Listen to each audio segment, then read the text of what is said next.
Así quedou a cuberta da grada de preferencia do Estadio Municipal de Pasarón tras as intensas chuvias de onte. O Concello xa iniciou o procedemento de contratación por emerxencia para realizar os traballos de estabilización e reposición das pranchas desprendidas, pero polo de momento o Goberno Municipal decidiu pechar as rúas Luís Otero e Leonardo Enríquez para garantir a seguridade.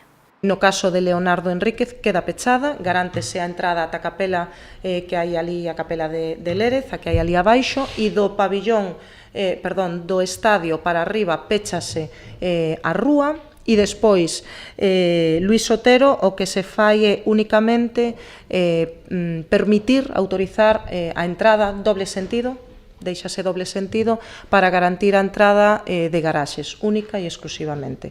Pero esta non é a única incidencia registrada en Pontevedra tras o paso da borrasca Elsa. As chuvias provocaron tamén asolagamentos en rúas como Rodríguez Seoane, Santa Margarida, Gorgullón ou Loureiro Crespo. En xeral foron, sobre todo, a excepción da de Fernando Olmedo e Casimiro Gómez, pois foron asolagamentos puntuais en zonas puntuais de acumulación de auga na rúa, non? Que, como digo, pois se foron solucionando a medida que chegaron os bombeiros e os servizos de emerxencias.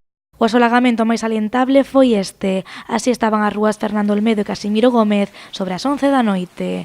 O Goberno Municipal asegurou estar traballando para buscar unha solución a este problema.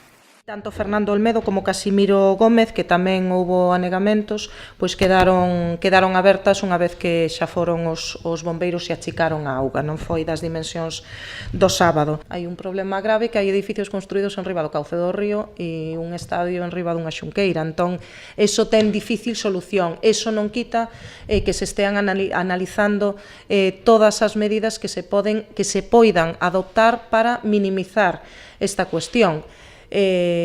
Por agora pois non temos aínda nada enriba da mesa, pero bueno, estáse mirando coa empresa tamén de augas e cos técnicos se hai algunha medida que se poida ou que poida axudar a minimizar.